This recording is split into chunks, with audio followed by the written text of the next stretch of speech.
Baik,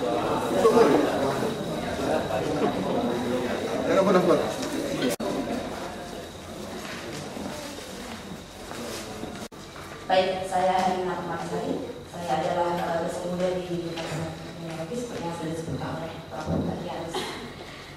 Ya, bahasan saya adalah tentang gender, kemudian posisi perempuan dalam kriminologi secara keseluruhan. Sekedar overview dan sekedar mengingatkan bahwa ketika kita bicara gender maka ada dua hal yang harus kita bedakan dengan jelas. Yang pertama adalah jenis kelamin yang sangat biologis, yang pada masa kini sampai tingkatan tertentu tidak bisa diubah oleh manusia, terlepas dari teknologi medis yang sudah sangat berkembang. Kemudian gender sendiri itu apa? Ya, gender adalah konstruksi sosial budaya yang menempatkan sifat-sifat tertentu menjadi ciri dari jenis kelamin tertentu, sehingga kemudian kita bisa mengatakan, oh kalau laki-laki harus macho, kalau perempuan harus feminin, sehingga Ivan Gunawan ada di mana maka menjadi pertanyaan yang sangat besar, gitu ya. Ya, selanjutnya. Jadi gender itu mengacu pada peran dan tanggung jawab perempuan dan laki-laki yang ditentukan secara sosial. Ketika kita bilang, oh dia seorang perempuan, maka yang ada di kepala kita, perempuan diharapkan untuk A, B, C, D, dan laki-laki diharapkan untuk A, B, C. Kita sudah punya frame itu di kepala kita atas hasil sosialisasi kita dari lahir sampai saat ini. Ya, slide berikutnya. Lanjut. Ya, yang jadi masalah adalah ternyata karena gender adalah suatu konstruksi sosial budaya, maka dia dapat dipertukarkan. Ya, kita kenal ada perempuan yang macho, juga ada perempuan yang ada laki-laki yang feminin, ya. Kemudian bisa berubah dari waktu ke waktu. Ukuran macho, ukuran feminin itu berubah dari zaman Ibu Kartini sampai sekarang. Kemudian dari tempat yang satu ke tempat yang lain, mungkin Bapak Ibu sudah dengar bagaimana peran gender di masyarakat suku Amazon di Amerika Selatan yang sangat berbeda dengan peran gender di masyarakat Jawa, misalnya Jawa Tengah terutama. Kemudian berbeda dari satu kelas ke kelas yang lain, gitu ya. Perempuan kelas bawah diharapkan punya peran yang berbeda dibandingkan dengan perempuan kelas menengah dan perempuan kelas menengah atas, dan begitu pula dengan laki-laki. Nah, yang jadi masalah adalah poin yang terakhir, bahwa peran-peran gender yang berbeda ini ternyata menimbulkan ketidakadilan gender. Lanjut. Karena kita akan bicarakan tentang teori-teori kriminologi, maka ketidakadilannya dalam konteks bahwa laki-laki menjadi pihak yang menentukan pengetahuan.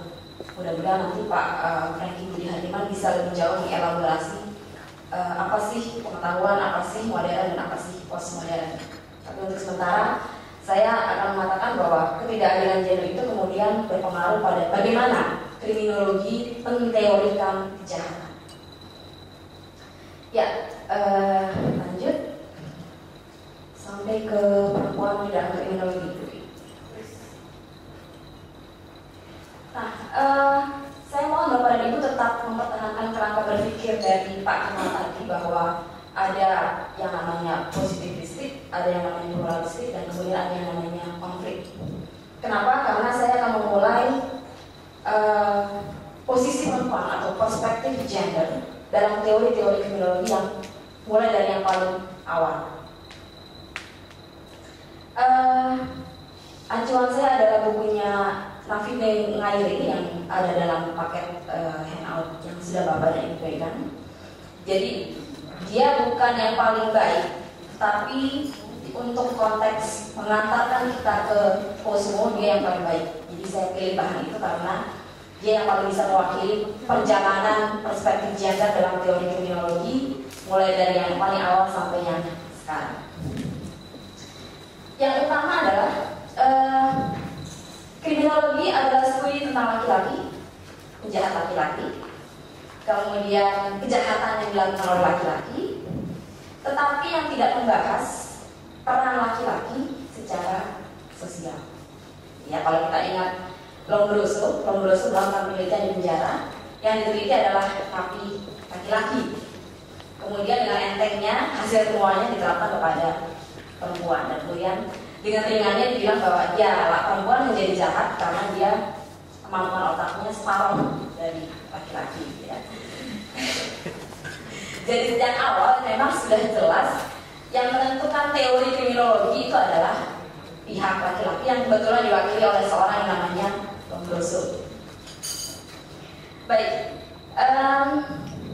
pada bukunya Rampile dia membagi tahapan teori dan pemikiran kriminologi menjadi yang pertama namanya empirisisme, yang kalau kita refer ke yang sudah disampaikan oleh Pak Kemal tadi, positivistik gitu ya, bahwa apa-apa yang empirik itu bisa diukur, bisa dilihat, bisa diprediksi, bisa dicari hubungan sebab dan akibatnya. Nah, ketika pemikiran tentang kriminologi itu muncul, maka yang ada di kepala para kriminolog yang laki-laki adalah bahwa penjahat adalah laki-laki ya. Ketika mereka bilang penjahat gitu ya, bayangkan tahun 1800, 1600 yang namanya penjahat pasti laki-laki. Kenapa? Karena nggak ada di kepala mereka perempuan itu penjahat. Kalau ada perempuan jahat pilihannya dua, dia gila atau dia perempuan yang laki-lakian. Nah, artinya apa? Penjahat laki-laki dapat dipelajari tanpa perlu mengacu pada peran sosial. Nah, implikasinya gender hanya penting bagi perempuan. Makanya kemudian orang-orang yang tidak suka dengan pemikir-pemikir feminis mengatakan, itu kan bisa-bisanya para feminis aja cari masalah. Oke, ya. Empirisisme dalam kriminologi itu berupaya untuk mempertahankan objektivitas. Apa itu objektif? Objektif artinya peneliti berada di luar, tidak terlibat dengan yang dia teliti. Jadi peneliti bisa menempatkan dirinya di luar objek yang sedang dia teliti. Karena katanya dengan berdiri di luar objeknya, maka dia melakukan penelitian yang objektif, ya. Sehingga kemudian dalam rangka mempertahankan objektivitas tersebut, yang dilakukan adalah metode-metode penelitian yang kuantitatif. Dengan harapan kalau saya pegang kuesioner, kemudian Bapak dan Ibu menjadi informan, kemudian saya tanyakan, tidak peduli saya nanya Bapak atau ke Ibu, jawabannya pasti akan netral, kira-kira seperti itu. Nah, pemikiran empirisis ini pada awalnya tidak melibatkan atau tidak berbicara tentang perempuan sama sekali. Maka kemudian beberapa pemikir perempuan berupaya agar yang namanya perempuan juga masuk dalam pemikiran-pemikiran kriminologi yang empirisis ini. Oke. Nah, kemudian penelitian-penelitian tersebut berusaha untuk menggunakan metode-metode dan asumsi-asumsi yang sudah ada, untuk menciptakan karya ilmiah yang objektif tapi tentang perempuan. Jadi kalau sebelumnya Lombroso melakukan penelitian tentang bentuk tubuh dan kejahatan di penjara laki-laki, maka kemudian nggak adil dong kalau cuma ya napi laki-laki yang diteliti. Ya udah, kita teliti juga napi perempuan yang ada di lapas perempuan. Tapi metodenya sama, riset desainnya juga sama, hanya kebetulan dilakukan di lapas perempuan. Nah, apa hasil dari pemikiran feminis empirisis di dalam kriminologi? Yang pertama adalah bahwa mereka berhasil mendokumentasikan yang namanya perempuan korban kekerasan dan perempuan korban sistem peradilan pidana. Jadi saya rasa Bapak ini juga sangat akrab dengan contoh bahwa kalau seorang perempuan diperkosa kemudian dia melapor polisi, kemudian dia dibuatkan BAP, dikonfrontasi lagi dengan BAP di kejaksaan, kemudian masuk ke ruang pengadilan dan kemudian selesai diadili, maka dia akan mengalami perkosaan berkali-kali.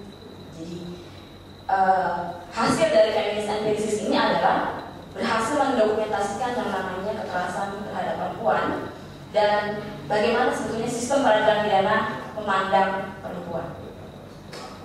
Yang berikutnya hasilnya apa? Munculnya yang namanya KDRT. Tadinya orang tidak percaya bahwa ada perempuan yang mati digebukin sama suaminya, dengan pikiran bahwa pasti ada yang salah dengan perempuannya. Tapi hasil feminis analisis ini kemudian mengatakan, oh enggak, ada yang salah dengan konstruksi gender dalam masyarakat, sehingga kemudian ada yang namanya KDRT. Ya, lanjut. Nah, pemikiran ini kemudian juga menerima kritik, gitu ya. Khasnya ilmu sosial kan seperti itu ya. Kalau ada satu pemikiran akan ditanggapi, kemudian menerima kritik dan berubah menjadi pemikiran yang baru. Apa saja kritiknya terhadap feminist analisis ini? Yang pertama adalah bahwa kategori perempuan diterima begitu saja. Tidak pernah ada yang menanyakan perempuan yang mana? Perempuan dunia ketiga kah? Perempuan dengan ras apa? Ras kulit hitam kah? Perempuan kelas mana? Kaya, miskin, menengah? Ya, jadi kalau analisis bilang ya perempuan, dan itu buat beberapa pemikir feminis menjadi masalah yang sangat besar. Berikutnya kritiknya adalah bahwa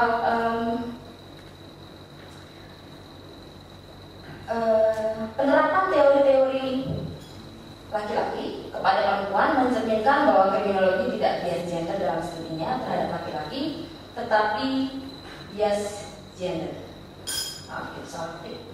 Jadi kritiknya adalah para feminis analisis itu kok mau-maunya menggunakan metode penelitian dari teori-teori yang dikembangkan oleh pemikir laki-laki. Jadi tadi saya bilang pakai riset desainnya sama, cuma dilakukan penelitiannya di lapas perempuan terhadap napi perempuan. Nah itu yang dijadikan kritik adalah itu. Kalau meneliti perempuan pakai perspektif perempuan, jangan pakai riset desainnya laki-laki dong. Nah berikutnya apa? Laki-laki diterima sebagai norma.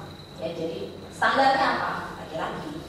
Kalau pertanyaannya kebutuhan kalori napi itu berapa sih sehari?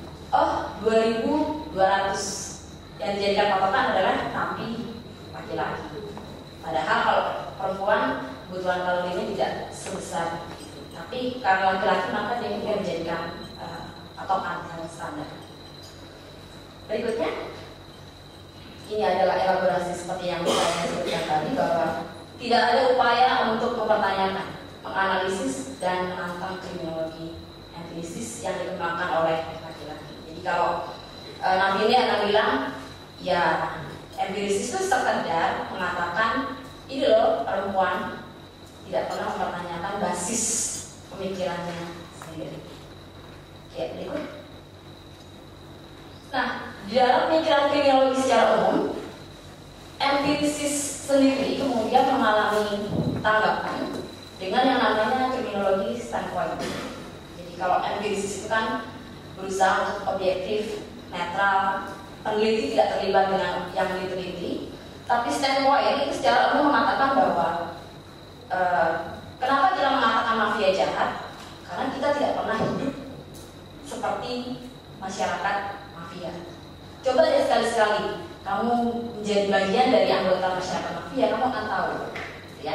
Nah itulah yang dilakukan oleh Whitey dan Becker dan Parker. Mereka masuk ke dalam sub-sub kelompok masyarakat yang dianggap jahat, yang dianggap menyimpang. Ya, kalau kita ingat Street Corner Society-nya Whitey, dia masuk dalam keluarga mafia, dia tinggal dan hidup dalam keluarga mafia, kemudian dia menampilkan pengalamannya itu sebagai karya ilmiah yang mengatakan bahwa kebetulan standpoint-nya mereka beda dengan standpoint-nya orang kebanyakan. Ya. Yang jadi masalah apa? Biarpun Whitey, Becker dan Parker ini mengatakan mereka berangkat dari pemikiran kelompok tersebut, kenyataannya mereka juga gagal untuk menyuarakan perempuan dalam masyarakat tersebut.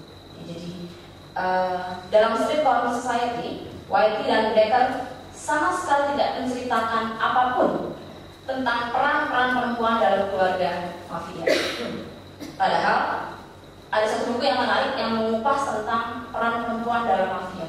Jadi dijelaskan di situ bahwa perempuan dalam keluarga mafia perannya sangat besar, tidak seperti yang dibayangkan dalam novel Godfather atau dalam film Goodfellas gitu ya, seolah-olah perempuan hanya sekedar tempelan, tapi pada kenyataannya perempuan dalam keluarga mafia juga punya peran dan makna. Nah, sementara dalam karyanya Parker yang meneliti tentang geng anak laki-laki, dia gagal untuk menyuarakan anak perempuan yang masuk dalam geng tersebut. Jadi standpoint, tapi standpointnya yes. Nah, kemudian ini disikapi oleh para feminis yang mengatakan bahwa kalau begitu perempuan juga harus melakukan pilihan standpoint untuk bisa menyuarakan apa sih sebetulnya yang dialami perempuan ketika dia menjadi korban dan ketika dia menjadi pelaku, ketika dia menjadi penjahat. Maka kemudian ada beberapa karya yang bisa diacu kalau kita ingin lihat pemikiran standpoint feminisme dalam kriminologi. Lanjut. Yang menarik buat saya adalah tulisannya Susan S. Crick. Dia PhD hukum, jadi tak kurang-kurang ya pendidikannya. Dia adalah korban perkosaan dan dia adalah orang yang kemudian menceritakan pengalaman dia berhadapan dengan sistem peradilan pidana yang sangat biasa. Jadi ternyata nggak pengaruh apakah saya itu PhD atau tidak, saya tetap mengalami perkosaan berkali-kali ketika saya memasukkan pengaduan kasus tersebut sampai ke pengadilan. Ya, lanjut. Nah, kembali lagi, feminist standpoint dalam kriminologi juga mengalami kritik yang cukup keras. Kritiknya adalah kembali lagi tadi ya, kategori perempuan yang hanya tunggal. Kemudian yang kedua adalah representasi. Kalau saya di sini mengatakan perempuan tertindas, maka Bapak dan Ibu harus dengan kritis menyatakan perempuan yang mana yang Ibu representasikan. Akademisi, kelas menengah, orang Jakarta, atau yang mana? Itu yang menjadi masalah dalam standpoint. Berikutnya, maka kemudian kalau pakai standpoint pada masa itu yang berkembang pada masa itu akan ada semacam pembagiannya. Ada perempuan kulit putih, ada perempuan kelas menengah, ada perempuan yang heteroseksual, yang kemudian kalau istilahnya postkolonialisme mengkolonisasi, mengasimilasi dan membisukan perempuan tipe yang lain. Contohnya adalah perempuan kulit hitam yang kebetulan menjadi jahat. Dalam kajian-kajian feminis, dia tidak termasuk perempuan karena dia berkulit hitam. Tapi dalam kajian kriminologi, dia juga tidak termasuk penjahat karena dia bukan laki-laki. Maka kemudian penjahat perempuan berkulit hitam ini masuk dalam pemikiran yang mana? Ya, kritiknya terhadap standpoint. Ya, berikutnya, terlepas dari kritik tersebut, ada beberapa hal yang bisa mengantarkan kita kemudian kepada yang namanya pemikiran postmodern. Yang pertama adalah bahwa para pemikir standpoint mengatakan ternyata ada kuasa yang menentukan apa itu riset yang baik dan dengan demikian apa itu ilmu pengetahuan yang baik. Kalau kita bertanya kepada mahasiswa yang sedang membuat riset desain untuk skripsinya, mau meneliti tentang apa? Mau meneliti tentang pendapat Mbak. Terus mau pakai metodenya apa? Kualitatif. Wah, itu nggak nyambung. Pendapat itu paling cocok pakai metodenya kuantitatif. Nah, cocok tidak cocok itu kan konsepnya ada di kepala kita tentang ilmu yang benar dan baik seperti apa. Nah, kalau bagi para pemikir feminis standpoint, ada kuasa yang mengatakan bahwa satu ilmu tertentu itu, satu pemikiran kriminologi tertentu itu lebih baik, lebih tepat, lebih cocok, dan dengan demikian harus terus dikembangkan, sementara pemikiran lainnya tidak. Ya, lanjut. Sampai respon. Ya, sampai respon. Dan untungnya karena pergerakan pemikiran dan pergerakan feminis di dunia juga, kriminologi merespon kritik-kritik feminis standpoint ini. Yang pertama adalah bahwa ternyata kejahatan yang dialami perempuan itu serius. Ya. Kalau ada perempuan diperkosa lapor ke polisi, maka dia memang mengalami kekerasan yang membuat dia trauma, yang membuat dia jatuh mental gitu ya. Ketika dia dibuatkan BAP, maka dia harus dibuat sedemikian rupa sehingga dia merasa nyaman untuk menceritakan pengalamannya tersebut. Jadi ada respon. Kemudian tidak tepat jika kriminologi mengidentifikasi diri dengan pelaku atau meromantisasi pelaku. Ya, jadi katanya kan kalau diperkosa kan perempuannya aja bilang enggak, padahal sebetulnya mau. Itu kan mitos yang sangat salah, yang sangat berkembang di masyarakat, gitu ya, dan itu kemudian direspons oleh kriminologi. Berikutnya, kriminologi kemudian mulai mempertimbangkan dengan hati-hati bahwa ada hubungannya antara jenis kelamin, seksualitas, ras, kelas dalam menentukan ilmu yang baik dan benar tadi. Ya, lanjut. Saya kutipkan di sini karena tadi terjadi perdebatan yang seru tentang apa sih postmodern itu. Ini hanya salah satu pendapat yang mungkin bisa membantu kita mengklarifikasi. Yang namanya modern dan postmo itu mengacu pada kepekaan budaya untuk menyoroti tren-tren sosial. Dan harap diingat bahwa mungkin saja dalam pemikiran-pemikiran postmodern itu ada unsur-unsur modern.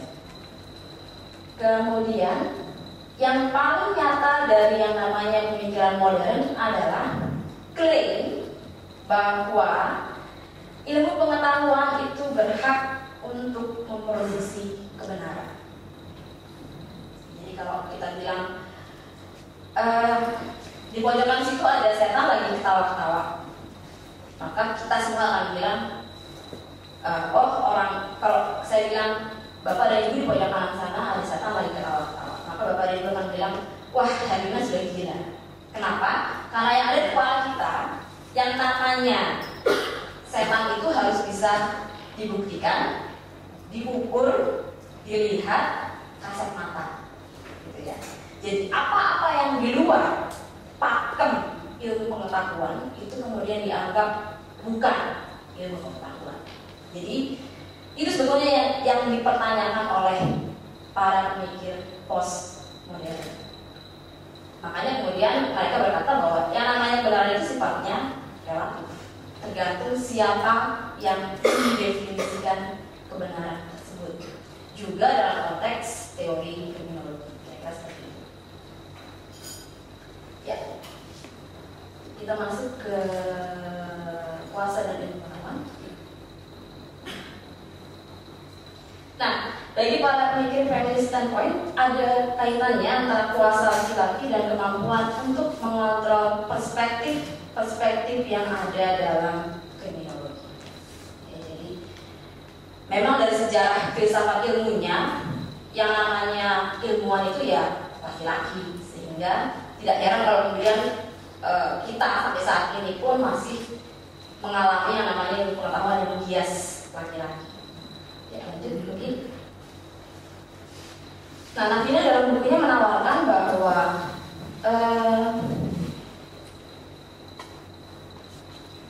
baik yang berkuasa menentukan ilmu pengetahuan yang baik atau tidak, maupun mereka yang tidak memiliki kuasa itu sama-sama terperangkap di dalam relasi tersebut, gitu ya.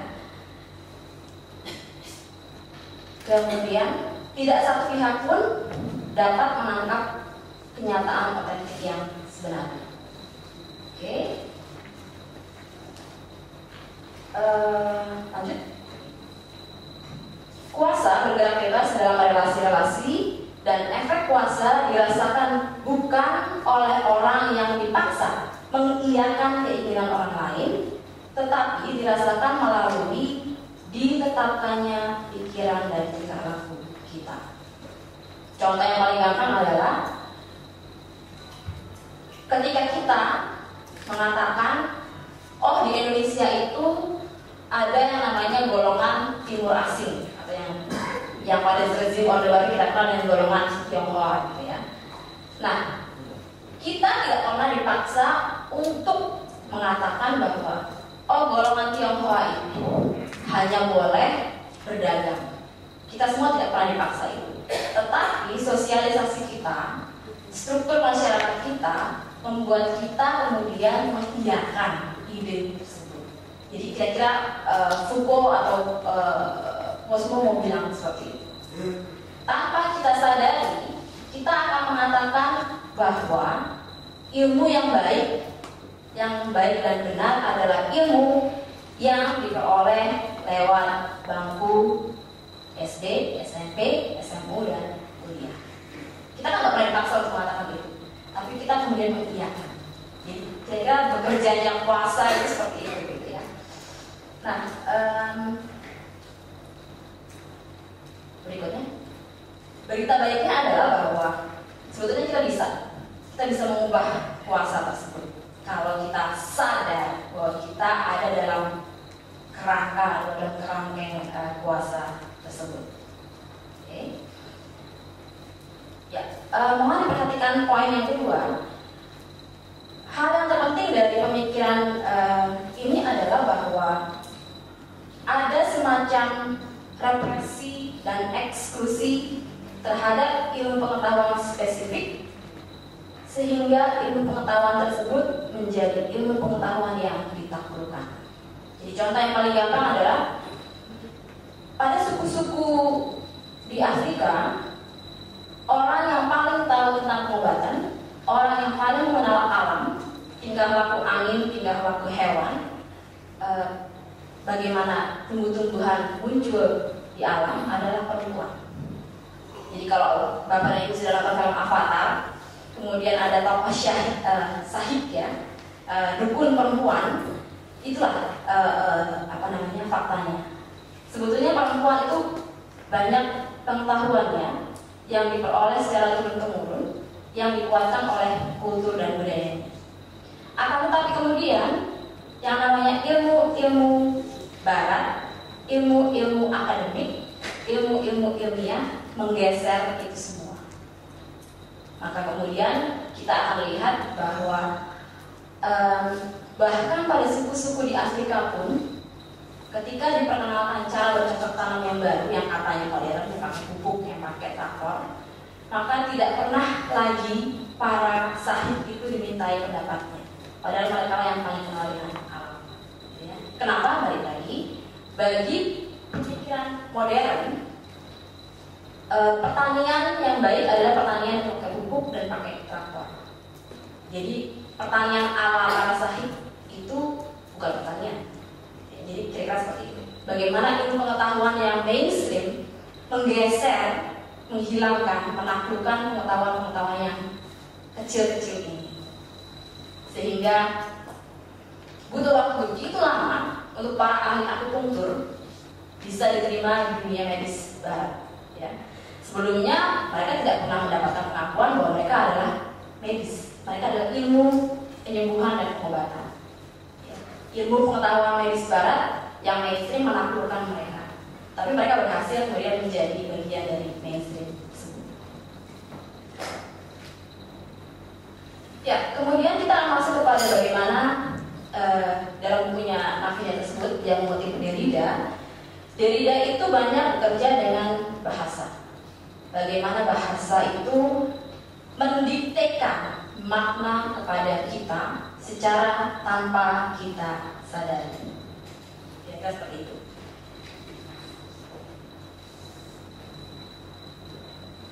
Ya, masuk ke satu lagi. Baik. Ini mungkin inti bagaimana Cosmo yang diwakili oleh Derrida yang bekerja pada bahasa itu berusaha mendekonstruksi makna. Jadi kalau Nafi ini bilang bahwa kalau kita bilang laki-laki, maka makna yang terkandung dalam kata tersebut, gitu ya, tidak harus dilekatkan dengan perempuan. Kenapa? Kalau kita bilang laki-laki, maka yang ada di kepala kita adalah powerful, dominan, berkuasa, ya, lebih tahu. Dan bagaimana laki-laki bisa menjadi dominan, lebih berkuasa, lebih powerful, lebih tahu? Karena dia harus didempetkan dengan kata perempuan, ya. Jadi laki-laki tok, kata-kata laki-laki tok tidak akan punya makna berkuasa, dominan, tanpa dilekatkan dengan makna kata perempuan. Jadi kira-kira seperti itu kalau Derrida bekerjanya. Nah, bagi Derrida, makna tersebut bisa didekonstruksi. Jadi kalau sebelumnya kita selalu melekatkan laki-laki dengan perempuan dalam konteks subordinat dan superordinat, maka kita bisa mengkonstruksi itu untuk sampai pada titik di mana kita mengatakan bahwa oh, laki-laki dan perempuan itu sama. Sama halnya dengan kalau kita bilang dosen dan mahasiswa, tanpa kita sadari kita langsung mengatakan atau kita langsung punya asumsi bahwa oh, dosen itu lebih berkuasa daripada mahasiswa. Tapi untuk konteks sekarang dengan internet di mana-mana, ya, orang bisa jadi pintar hanya dengan membuka Google. Kita harus mempertanyakan lagi seberapa berkuasanya dosen terhadap mahasiswa. Jangan-jangan mahasiswanya udah baca buku yang belum pernah didengar sama sekali oleh dosennya. Jadi berita baiknya dari Derrida adalah bahwa kita bisa mendekonstruksi makna-makna yang merugikan perempuan selama ini. Baik, lanjut sampai ke dekonstruksi. Lanjut, ya. Yang patut diingat adalah bahwa dekonstruksi bukan destruksi. Ya, jadi kalau dituduh bahwa Posmo itu apa-apa didekonstruksi gitu, apa-apa mau dihilangkan, sebetulnya enggak juga. Lebih pada konteks bahwa kita bisa mendekonstruksi konstruksi-konstruksi yang selama ini kita percayai dan meyakini. Ya, jadi kalau Kantler mengatakan bahwa mendekonstruksi bukan berarti melenyapkan, tetapi mempertanyakan dan membuka seluas-luasnya suatu istilah untuk digunakan dan dipekerjakan ulang dengan cara yang sebelumnya tidak bisa diterima. Kira-kira seperti itu. Lanjut ke lapinnya. Sehingga kalau kita sudah melakukan dekonstruksi, kita tidak akan dapat lagi melihat istilah yang sebelumnya dengan cara yang sama. Sehingga kalau kemudian tadinya dikatakan perempuan korban KDRT itu adalah perempuan yang pasif, yang lemah lembut, yang terima saja dipukulin sama suaminya, kita kemudian harus mulai mendekonstruksi itu dengan berpikir bahwa faktanya korban KDRT tidak seperti itu. Mereka berinteraksi, bernegosiasi, dan seterusnya. Jadi pesannya adalah kita bisa melakukan dekonstruksi terhadap makna-makna yang sudah terlanjur ada di kepala kita. Baik, selanjutnya kembali lagi, tidak ada yang tanpa kritik. Ini adalah kritik yang dilontarkan kepada dekonstruksi, gitu ya. Mungkin poin yang terakhir aja, bahwa dekonstruksi saja tidak cukup. Kalau kita sudah bicara tentang lembaga-lembaga, bagaimana kita mendekonstruksi budaya dari kepolisian misalnya, bagaimana kita mendekonstruksi budaya di kejaksaan, pengadilan, lapas, dan seterusnya, yang sudah terlanjur meyakini bahwa perempuan pelaku adalah jahat, sejahat-jahatnya perempuan. Kenapa? Karena dia perempuan dan karena dia penjahat, gitu ya. Maka penjahat perempuan adalah pelanggar ganda. Pertama pelanggar norma, dan kedua pelanggar hukum. Nah, itu yang harus mulai kita dekonstruksi sejak sekarang.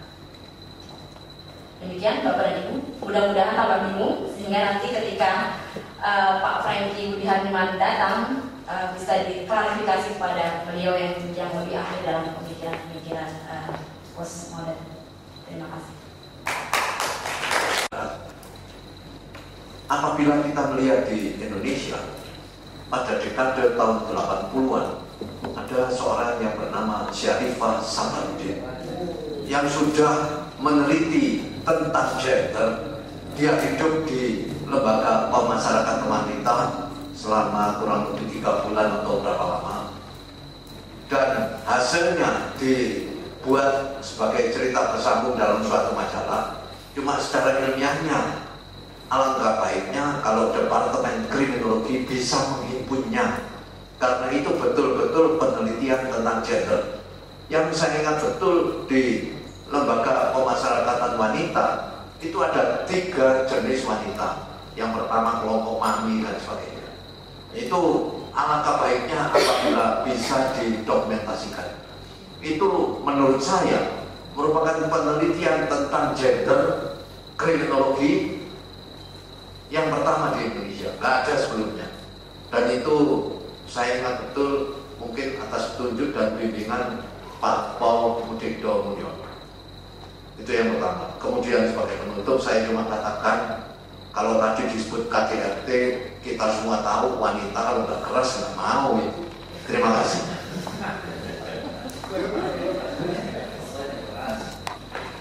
Saya pernah belajar juga tentang kriminologi feminis ini, yang kalau saya tidak salah tangkap bahwa intinya perempuan sebagai pelaku maupun sebagai korban kejahatan itu adalah spillover effect dari relasi patriarkal dalam masyarakat. Gitu ya. Cuman yang saya terus pertanyakan adalah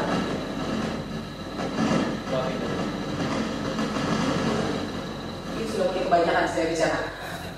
Yang ingin saya tanyakan adalah sebetulnya to what extent teori ini applicable ya, untuk tadi sebetulnya Anda juga sudah kemukakan bahwa perempuan mana dulu, perempuan kulit hitam, perempuan kulit putih di negara mana dulu gitu. Nah, yang saya ingin ketahui juga sebetulnya apakah menurut Anda teori ini applicable untuk situasi di Indonesia? Ya, mengingat bahwa sekali lagi kalau misalnya dilihat dari teori ini antara lain dikatakan kan korban perempuan juga merupakan korban dari criminal justice system. Seolah-olah perempuan, ketika perempuan jadi penjahat, perlakuan criminal justice system itu berbeda. Jadi ada double standar. Kalau laki-laki jahat wajar, tapi kalau perempuan kok bisa sih perempuan membunuh dipotong-potong lagi. Nah, seolah-olah perlakuan itu kejam. Nah, tapi saya juga pernah baca bahwa statistik menunjukkan ada perbedaan, ada disparitas, tidak menganggap bahwa itu jelek, tapi ternyata katanya putusan terhadap perempuan dengan putusan terhadap laki-laki itu justru yang lebih lenient itu untuk untuk perempuan. Nah, bagaimana pandangan Anda? Ya, saya kira itu dulu. Terima kasih. Kritik dari pandangan itu, saya ingin bertanya sebenarnya yang membuat perbedaan diskriminan antara laki-laki dan perempuan itu siapa? Siapa sebenarnya membuat perbedaannya? Siapa merekonstruksi sosial itu sudah berbeda? Ini pertanyaan mendasar menurut saya. Siapa yang membuat perbedaan diskriminan? Siapa merekonstruksi itu perbedaan?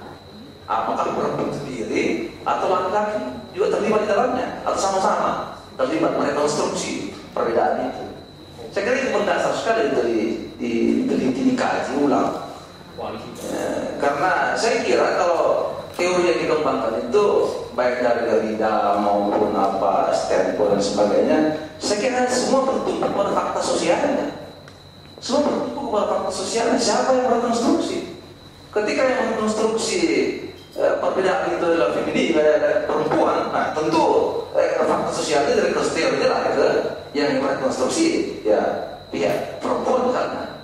Jadi pertanyaan mendasarnya sebenarnya yang kita perlu kritik ini, siapa yang merekonstruksi fakta sosial perbedaan itu? Jangan-jangan perempuan sendiri merekonstruksi kalau kita benarkan bahwa yang seperti itu. Itu saya kira pertanyaan mendasar. Kita ada kasih Assalamualaikum warahmatullahi wabarakatuh. Sebenarnya pembahasan teori-teori tentang premature syndrome sama premature syndrome itu kan sudah banyak kita bahas di dalam Women and Crime, dan saya kira itu tidak mengenal kelas. Cuma saya ingin tahu sebenarnya apakah Mbak ini sepakat dengan bahwa teori-teori yang sudah disampaikan pertama tadi oleh Pak Kemal Dermawan itu berlaku juga untuk wanita atau tidak, atau wanita mungkin punya kajian-kajian kausalitas kejahatan sendiri termasuk peranggalannya dan sebagainya, atau ini yang mau dikonstruksi dalam apakah dengan diri dia atau dengan Paul dan sebagainya. Cuma saya ingin tahu apakah ada pemikiran spesifik dari women as offender, women as victim yang membedakan dengan teori-teori yang selama ini berlaku. Terima kasih. ide yang bagus sekali Pak, dan saya memang kami sudah berpikir ke arah situ. Cuman sayangnya karena beliau itu sangat produktif dan sedikit gaptek, jadi karya-karya beliau yang pertama itu lebih banyak ditulis tangan sehingga pelacangannya juga menjadi lebih sukar. Tapi mungkin Bapak Dian bisa menindaklanjutinya. Kemudian pertanyaan dari Mbak tadi ya, apakah applicable atau tidak? Saya akan mengatakan bahwa sampai tingkatan tertentu bisa diaplikasikan, walaupun faktanya kita tidak bisa lari dari struktur sosial budaya masyarakat kita, kira-kira seperti itu.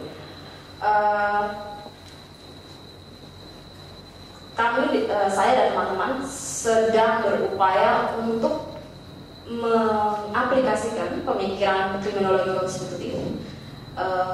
Kami berupaya untuk melihat seberapa jauh fakta-fakta dan faktor-faktor dalam masyarakat kita, kemudian membuat anak-anak dari perempuan narapidana menjadi korban yang tidak langsung. Jadi kira-kira seperti itu. Dan sejauh yang bisa kami dapatkan, memang teori ini cukup bisa diaplikasikan. Ini bahwa makna perempuan penjahat, perempuan narapidana itu kemudian berdampak pada bagaimana sistem peradilan pidana, bagaimana petugas lapas memandang para perempuan narapidana dan kemudian membuat berbagai kebijakan yang pada akhirnya berdampak merugikan anak-anak perempuan narapidana. Jadi contoh yang paling gampang adalah kebijakan yang mengatakan bahwa untuk pakai telepon di wartel yang ada di lapas hanya boleh jam sekian sampai jam sekian dan hanya boleh sekian menit untuk masing-masing narapidana. Sayangnya jam tersebut adalah jam di mana anak-anak sekolah. Jadi buat para narapidana perempuan yang kebetulan dapat giliran untuk menelepon itu sia-sia. Gak ada gunanya saya telepon karena ketika saya telepon anak saya sedang sekolah. Itu kan kembali kepada pemikiran bahwa narapidana, orang yang sudah diputuskan sebagai penjahat, itu harus dijauhkan dari segala kemungkinan untuk lari dari lapas, termasuk juga narapidana perempuan. Jadi mereka hanya boleh berkomunikasi pada jam-jam tersebut, karena pada jam-jam tersebut ada petugasnya. Kalau di luar dari itu nanti mereka bisa telepon-teleponan gila-gilaan terus merencanakan pelarian dari lapas. Padahal faktanya pelarian narapidana perempuan dari lapas itu sangat sedikit. Jadi kalau saya mengatakan bahwa cukup applicable tapi sampai tingkatan tertentu. Mudah-mudahan bisa menjawab Pak ya. Kemudian masalah adanya penelitian yang mengatakan bahwa secara statistik penjahat perempuan dihukum lebih rendah dibandingkan dengan penjahat laki-laki.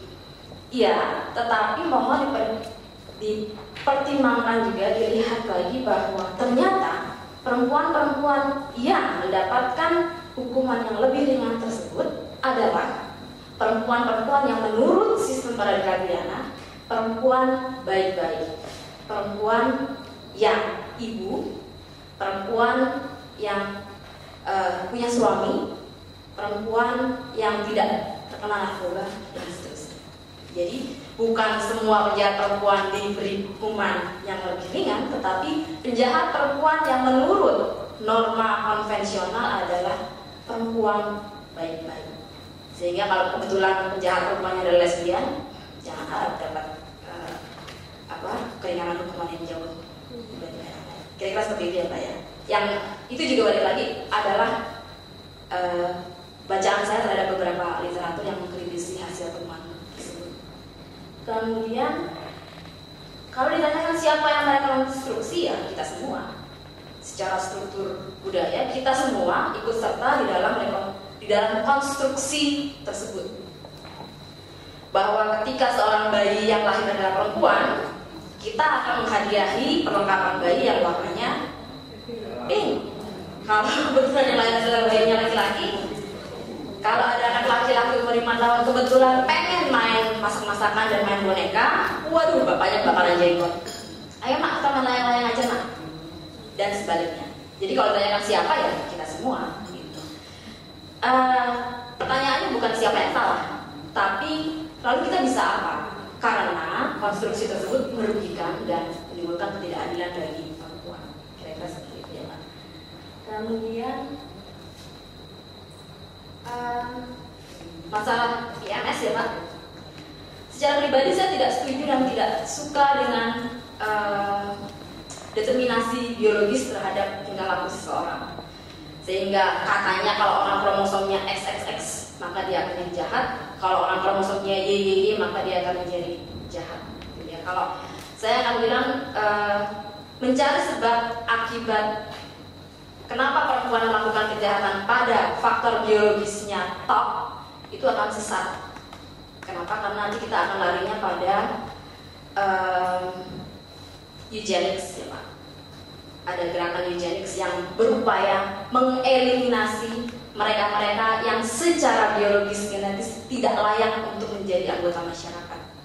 Mereka-mereka yang mentally retarded, mereka-mereka yang sakit jiwa, mereka-mereka yang secara genetik terbukti tidak akan berkembang menjadi manusia yang baik. Mereka wajib dieliminasi karena mereka tidak layak untuk menjadi manusia dan manusia yang baik. Jadi kalau kita lari ke penjelasan biologis termasuk ke PMS itu, kita akan sampai pada pembersihan manusia semacam itu. Kira-kira seperti itu. Terima kasih. Yang kedua, apakah ada teori khusus yang bisa menjelaskan yang dikonstruksi dari semua teori yang menjelaskan feminisme? Sampai sejauh ini belum Pak. Memang masih munculnya di sana sini gitu ya Pak ya. Dan karena para feminis ini juga dipengaruhi oleh perkembangan pemikiran feminis dunia yang sudah begitu banyak cabangnya, sehingga kalau dikatakan apakah ada satu teori yang sudah berhasil, saya ragu bahwa itu sudah ada. Tapi bahwa para feminis kriminolog sudah mulai mengkritisi berbagai teori yang tadinya kita yakini sebagai benar, itu sudah ada Pak. Jadi termasuk Kirsky sudah ada yang mengkritisi, Becker sudah ada yang mengkritisi. Yang utama adalah karena basis penelitian mereka adalah pada laki-laki atau anak laki-laki. Jadi ketika melakukan penelitian, yang namanya subjek penelitian ya laki-laki atau anak laki-laki. Anak perempuan nggak pernah diperhitungkan. Jadi sudah banyak upaya-upaya ke arah sana yang kemudian berupaya membandingkan antara yang laki-laki dan yang perempuan. Mudah-mudahan bisa menjawab ya Pak ya.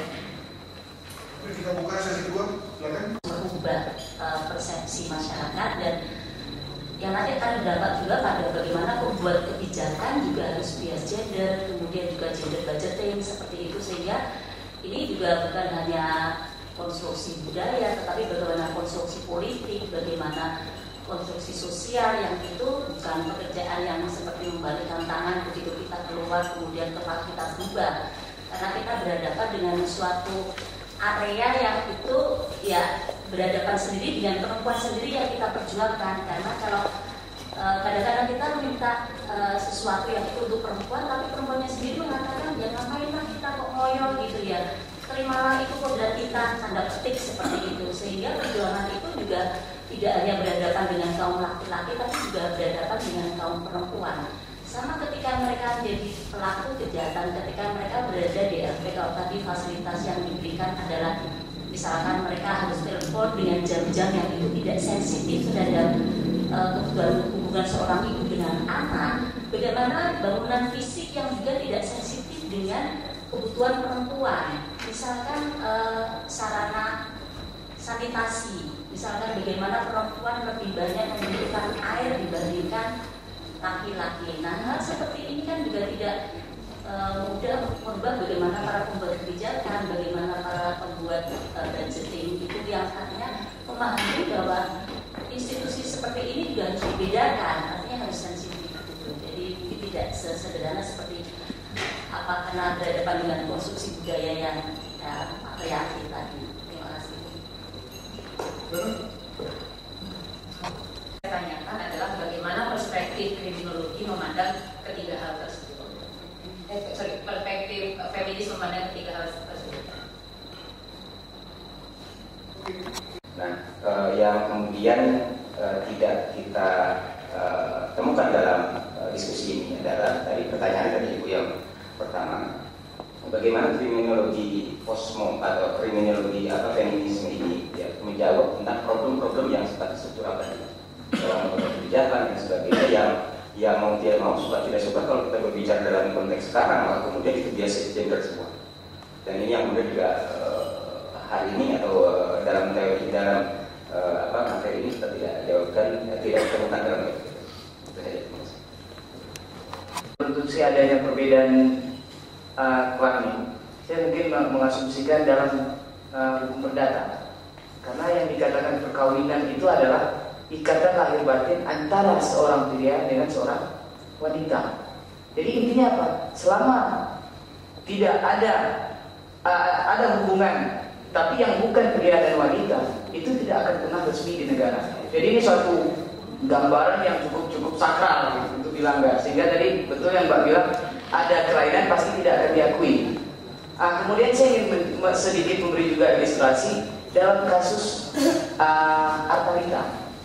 Jadi saya melihat dalam kasus Artalita adalah bagaimana seorang perempuan, terlepas dari di belakangnya ada siapa, tapi saya melihat dalam kasus Artalita adanya power yang dimiliki oleh seorang perempuan yang luar biasa. Bagaimana dia bisa mendesain sedemikian rupa. Terima kasih Mbak. Yang kemudian melahirkan ketidakadilan gender itu menjadi masalah pada masalah-masalah yang kita semua hadapi sehari-hari. Kalau tadi saya tidak membicarakan hal tersebut, karena memang kalau kita kembali kepada payung pemikiran posmo, itu masuknya ke dalam pemikiran-pemikiran yang modern. Gitu ya. Posmo memang lebih menuki kepada dekonstruksi atas konstruksi. Nah, saya setuju dengan pendapat Ibu bahwa yang namanya konstruksi gender itu ada di kepala kita semua, bahkan juga saya, termasuk juga ketika menetapkan berbagai kebijakan terkait perempuan. Yang terakhir adalah ketika saya diminta untuk memberikan masukan pada proposal untuk amandemen Undang-Undang Psikotropika yang terbaru tahun 2008 atau 2009.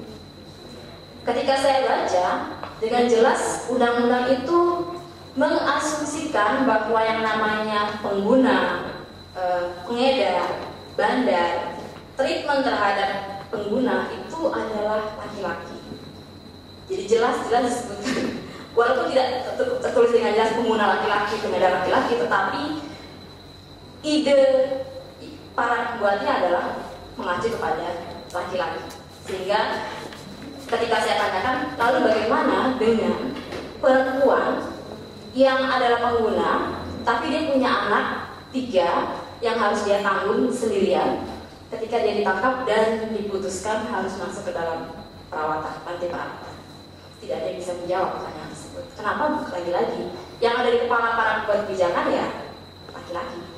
Jadi saya setuju dengan Ibu, termasuk juga dengan pertanyaan Mbak tadi yang mengatakan bagaimana dengan proses lawmaking dan lawbreaking. Jadi sudah jelas ya bahwa para pembuat kebijakan itu yang ada di kepalanya ya subjek hukum adalah laki-laki. Jadi seperti itu. Nah, maka bagaimana kita memecahkan masalah konstruksi sosial budaya ini? Yang ditawarkan oleh Posmo adalah itu tadi, melakukan dekonstruksi. Bagaimana caranya? Saya sepakat dengan yang ditawarkan oleh Greg Barak, nanti akan dibahas oleh Prof. Mustafa tentang newsmaking criminology. Bagaimana kriminologi berupaya mendekonstruksi berbagai konstruksi budaya, bukan cuma gender, yang merugikan kita semua. Jadi dengan melakukan newsmaking criminology, ada harapan para kriminolog turut serta melakukan dekonstruksi. Kemudian saya setuju dengan contohnya dari Mas Aan tadi ya, bahwa perkawinan itu ya antara laki-laki dan perempuan. Ketika ada sepasang laki-laki yang mau menikah, ya itu udah out of question kalau di Indonesia. Jangankan yang sepasang laki-laki yang sudah mendapat penetapan hukum bahwa dia adalah laki-laki saja, kemudian masih menimbulkan perbuatan yang hebat kalau kita mengacu pada kasusnya Alter ya.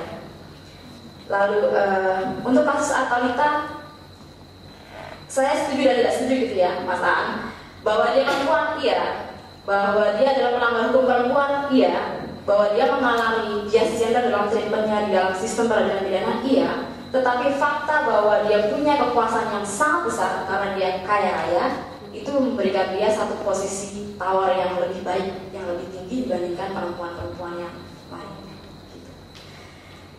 Terima kasih. Seolah-olah tanda kutip subjek hukum adalah laki-laki, gitu ya. Mungkin kita agak berbeda di sini karena kalau misalkan kita mengambil seperti misalkan pengguna narkoba, gimana kalau pengguna narkoba itu perempuan, dia punya anak 3, kalau misalkan dia masuk ke pusat rehabilitasi, siapa yang mengurus anaknya?